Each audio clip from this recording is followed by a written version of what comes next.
Brandon Brookbank's practice is rooted in photography. With this material basis, varied explorations emerge through installation, sculpture, writing, and video. Like oil upon water, contemporary connections hover above the shifting themes of the work. Brookbank enacts poetic queer narratives to deconstruct notions of touch, tension, banality, and slowness. Brookbank holds a Bachelor of Fine Arts from NASCAD University and is currently completing a Master's of Fine Arts from Concordia University. Born in Halifax, Nova Scotia, he currently lives and works in Montreal, Quebec. And with that, I'll let you, Brandon, take it away. Hello, just going to share my screen quickly. Thank you, Lena, for sharing your work, and I'm looking forward to hearing about Etha and Gabby's practices. And I also want to thank the Central Clark for seeing something in my work and giving me this space to showcase this series of work that I've worked on for the past couple of years. I'm going to start by reading this poem. My work has a deep connection to poetry, especially over the past couple of years. I've been working like alongside writing and photography. So as I was working on this series of work, I wrote this poem that coexists together. So I'm just going to read this before I move into the work itself. When a body moves on screen in slow motion or with a relative flashing speed, I feel I am falling with them, falling not in the sense of tumbling from a curl in the carpet, but rather in open air, from a window many stories high, heart tall, housed through eye sockets. Knock, knock, squeeze. Simply, these are examples. Paused, curtain caught as it floats from ceiling to sky.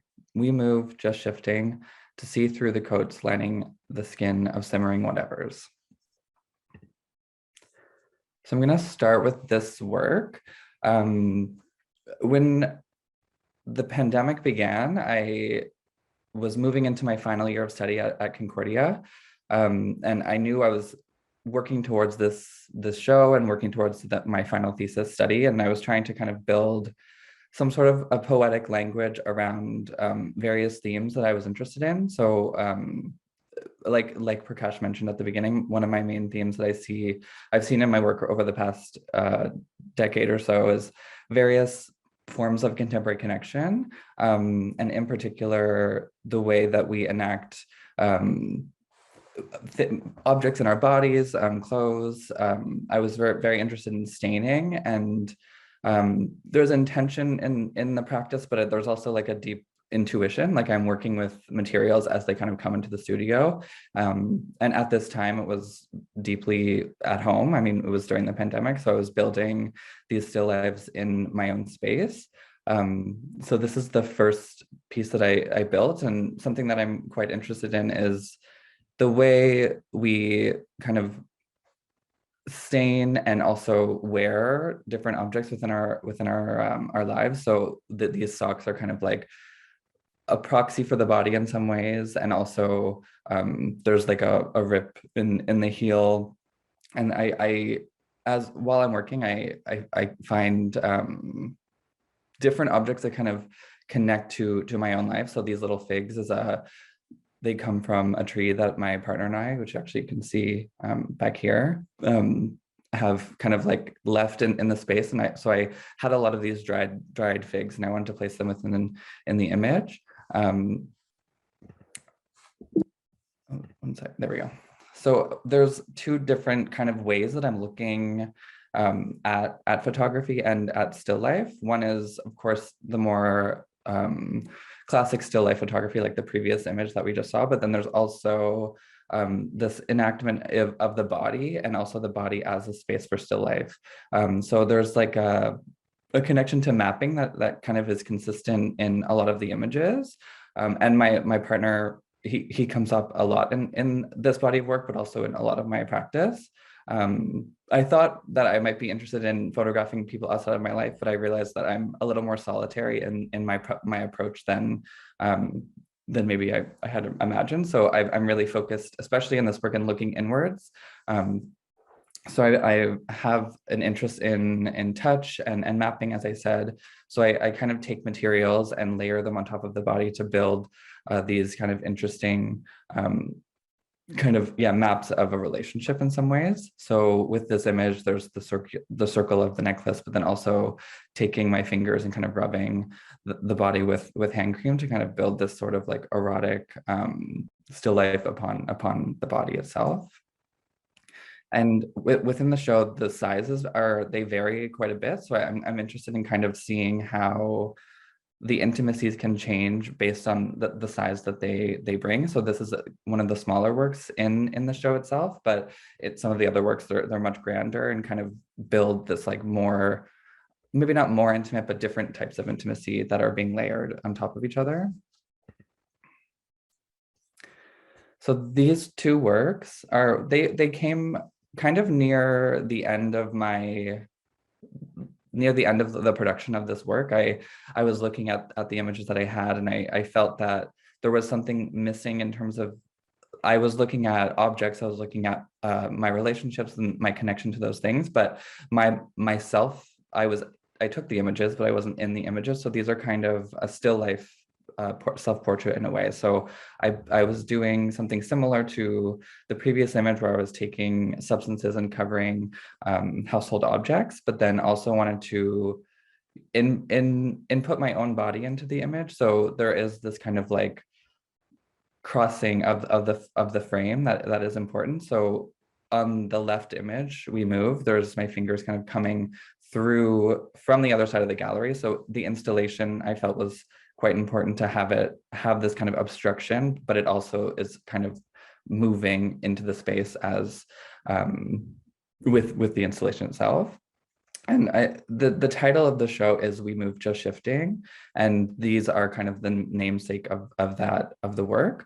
And in my practice, in this body of work itself, there's an interest in kind of the way we move, the way our emotions move, the way that we leave marks on things and marks on our own bodies, but in a subtle way, in a slow way. So it's not so overt, but I'm interested in kind of the small, subtle gestures that happen as we move through the world.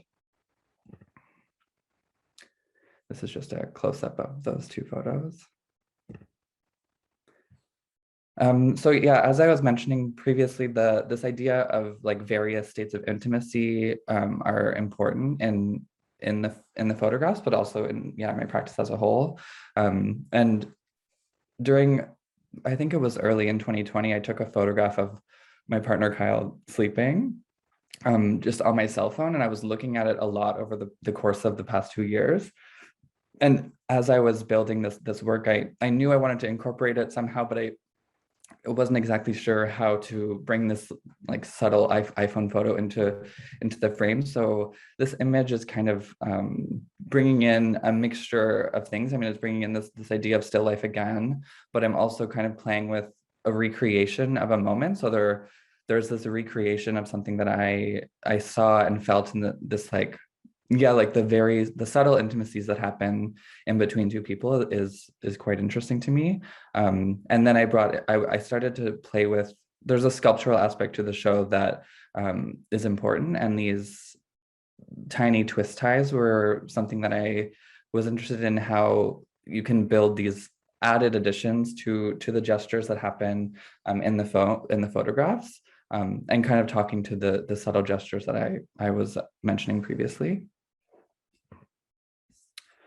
And yeah, this is an install shot of the show, but there's a kind of a layering happening of some like interconnection between two bodies, interconnection between myself, and then also kind of a layering of bodies that I wanted to bring into play. So I started to collect old t-shirts and t-shirts that had come from friends, from my partner, from myself, and they're stained, they're kind of like past their point of use in a lot of ways. They've been used, they've been kind of worn. So I built this kind of twisted pole to kind of be a tether in the space to bring in various bodies to kind of bring back this idea of connection, but in kind of a grander sense. And in my work previous to this, I was very interested in anxiety and tension and kind of bringing in the layers of those things that happen to a body. So in a way, this is kind of like that feeling that you get like a twist in your stomach was where my original idea was coming from. I wanted to build this kind of twist that reflected this like anxiety and tension within the body itself. And the title comes from the poem that I read at the beginning.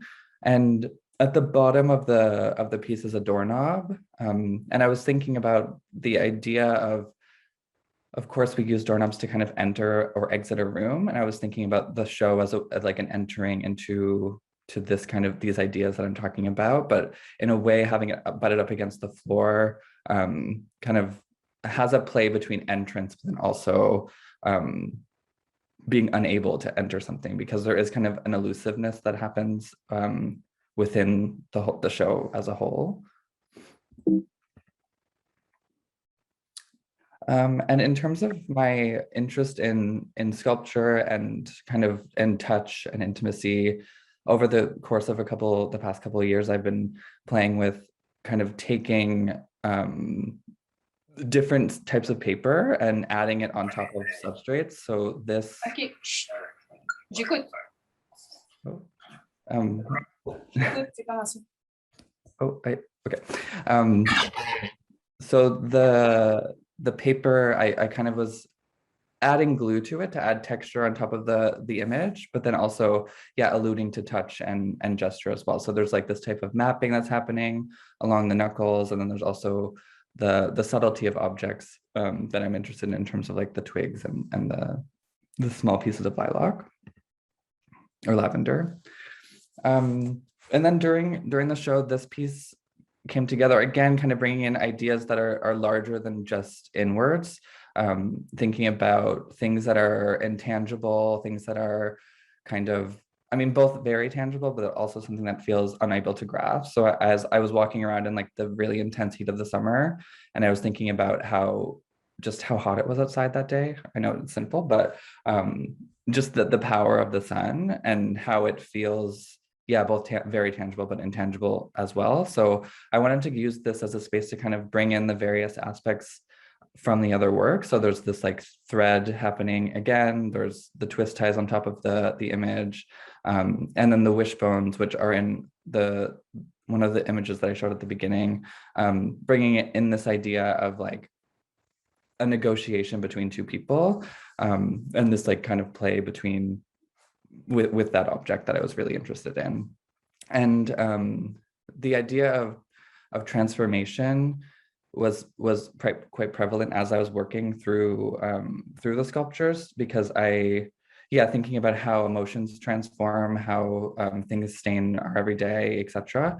So there's these wishbones happen in various states. So some of them are just the bone themselves, some of them are dipped in wax, and then some of them are cast into bronze. And again, with the twist ties, they've also been cast in various materials too. So having this kind of like cut through the sculpture. And then at some point during the pandemic, I was working with suit jackets, and I had taken out the lining of a suit jacket and was playing with the fibers that I had found within that object. And the color palette between the sun and the suit jacket kind of brought this like really beautiful waterfall from the frame, and then cutting it onto the floor, which I found kind of interesting in terms of the ideas that I was talking about with the wear of material. So this piece is the Lurid Glow. It's the most recent piece I made. During the installation, I had the t-shirt that was really important in terms of this tether between my relationship with my partner. This was his t-shirt, and then he wore it for a long time, and then it was kind of had his body stains and his kind of like wear onto it. And then also I began to wear it until it like was disintegrating off of my body and I couldn't wear it anymore. So it really brings this idea of connection and wear to the piece that was quite important to me. And then I brought all the scattered bronze twist ties on top to kind of talk about the various stains and kind of ways that we're touched by these materials.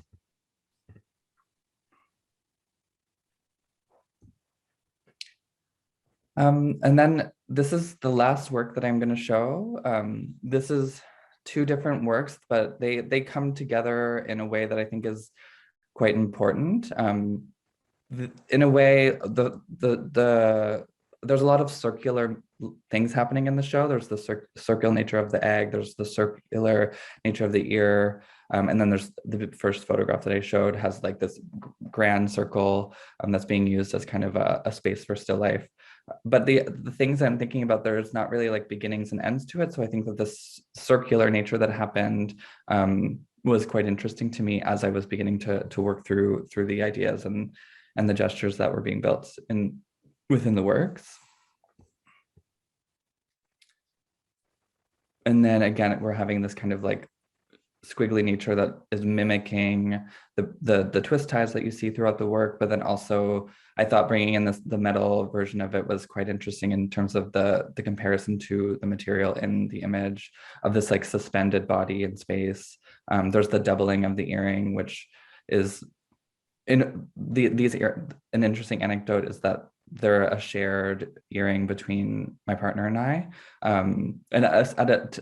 Our collaboration is pretty consistent in a lot of our works. And this, at the same time, he was writing a piece about our shared earring. So there's something that this like negotiation that is quite important to me. And then, yeah, there's just a couple of install shots that I wanted to bring into the space today in case anybody hadn't seen the show. But yeah, that's it for me. Should I stop the screen share, maybe? Yeah. Hope you can hear me. Thank you so much, Brandon. You got some applauses from the people in the chat. I'm not sure if you were able to see it while the screen was sharing. But... I didn't, but thank you. There you go. There's some more applauses for you. And so once again, I invite people, if you have questions, feel free to use the raise hand function, or you can just say hello. But in the meantime, I wanted to ask Brandon, I think that this is like there's no question, these are just my impressions. I do this a lot. I tend to just talk about myself, but I like that. That's great. This is the Clark brand approach to mediation, where it's all about me. It's my show. But yeah, I think that what I found really striking in your works was that the sense of like materiality, touches, and traces were like so evident, and like yeah, and like lots of the fields, and like so some of the details you pointed out, like with the cream on the skin, like the glue on the photographs, like these kinds of things. I think the yogurt and the cup like really shows yeah, these very sort of like intimate moments, like not only between intimacy and like between people, because I think that might be the more like representative intimacies that we see, but also we have like, yeah, with our everyday objects, with our clothing. And I basically think also of Lena's the dust lab, all these like intimate, maybe not so intimate, but like things like the doorstop, or like these everyday items that really that come into like so much use, and that you really bring into a creative use in your work. And so this is a comment I wanted to make that I thought was very striking about your work. But I do have a question, which is about the twist ties and the wishbones, because you did explain the figs, which I also thought was a very interesting like article of traces that I saw when I first walked in the exhibition, because obviously, you know, figs have a lot of like religious symbolism, but I don't think there were any like biblical verses about twist ties. So if you could maybe talk to us a little bit more about like, yeah, why those particular objects, and maybe like what they mean to you or mean in the context of the work as a whole. Yeah, definitely. The twist ties came into play at some point. I was considering like the way that you can kind of manipulate them. I mean, I found some with some bags, and I had just started building these like tiny little sculptures and kind of laying them across my studio. And the idea of like the first thing I used them for was that image of the following the body. So kind of giving this, I had wrote a text about this image that I was telling you about this, the sleeping of my partner, and kind of like running your finger along the spine, but not waking, and like just feeling this like tension between bodies. So then I thought about adding these other gestures onto the images. So I was just using them to kind of build these new gestures to the photographs. And the wishbones, what brought me to them was kind of I mean, a lot of the objects, they come into my life, and I begin to kind of think about them in the ways that they can be manipulated. So I mean, we dry out our wishbones, and we had a plethora of them, and I was just interested in like who is going to have that moment where you put the fingers together and break the bone. So it's about this kind of, I guess in a way it's like maybe not a superstition, but this gesture of kind of negotiation and play in some ways. Mm-hmm. We can't hear you, Prakash. There we go. Apologies. Thank you so much, Brandon. We have a question from Jody Hertz. If you want to go ahead, Jody. Hi. Hi, Jody. I'm really familiar with the work, but I was surprised to, and obviously I'm familiar with you and Kyle, but I was still surprised to see how much of an ode to your love that this show is. So just sidebar, found that really moving.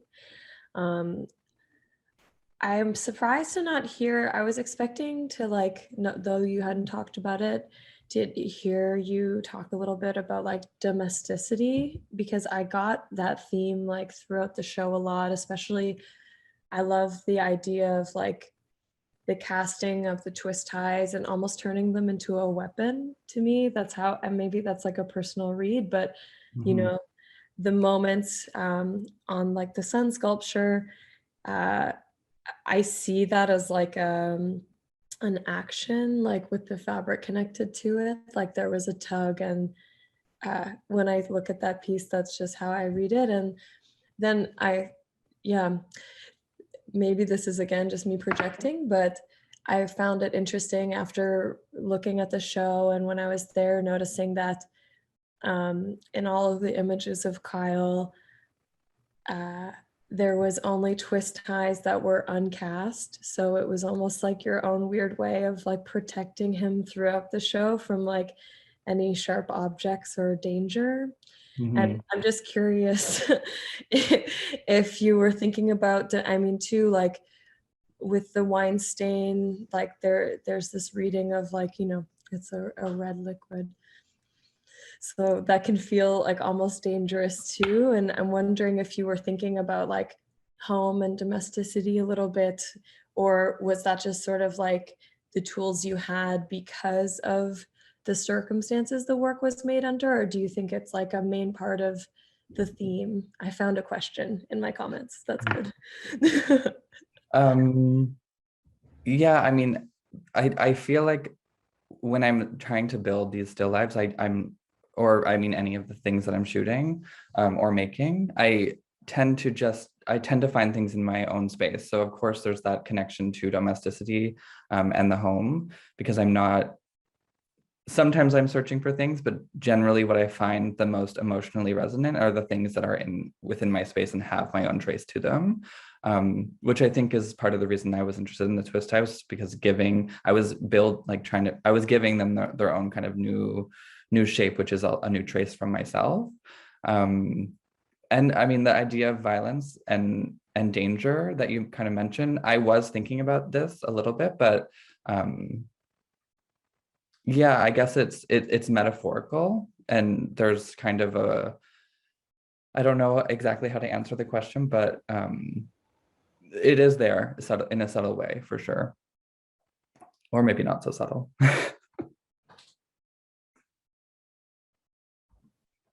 Thank you. I think that was a great, great question and observation, and an equally great response. If I there's have no a quick question. Oh, sorry. yes, I just no, have a please, quick question go ahead. because, hi, Brandon. Thank you for your Danielle. talk. Yeah, I just unfortunately am not in a location where I can see the show, but from your last installation view, and especially with the image where it was, I know Kyle, so I'm also just going to use Kyle's name. It was Kyle's neck and the twist ties along the ridge of the neck. It's at a very particular placement. And there's so much intimacy in the work, but then we're in a gallery space and we're looking at it like a flat plane. And I'm curious what sort of, like, it feels like through your placement of the work that you're trying to like alter that stiffness. So I'm curious about that in your installation as a whole. And then I was wondering if the pole had any smell. The pole doesn't have a smell, Okay. but that is interesting to consider. But I meant to mention this, but I get nervous during talks, so I actually forgot to. But the placement was trying to build, I was trying to think about like the image of Kyle with the twist ties along the neck. Like I was wanting to bring the viewer in a way to that moment. So like having it low to the ground, having the body kind of move with the floor is mimicking this idea of sleep. And then some of them are more like typically hung in terms of like eye level, like, but that one and then the two photos as you're leaving, like I shot those in like this very precarious way, like where I was on the floor, my body was kind of like moving up. So I was trying to, by having them higher, mimic that kind of gesture or mimic the way that I had built them. So I was kind of considering the intimacies of the image when setting up the show as a whole. Yeah, I just really love the idea of like being this awkward position to see the works. I feel like it changes that just the stiffness of images sometimes. Mm-hmm.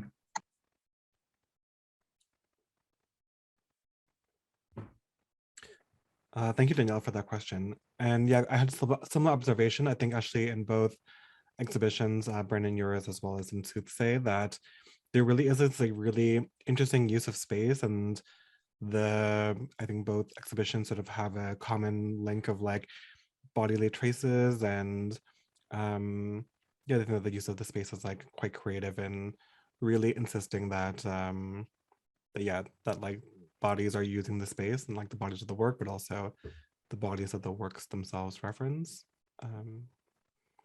Yeah, good job whoever decided to, the team that decided to put those works where they are. Great job. All Brandon. Brandon, great job. It wasn't me.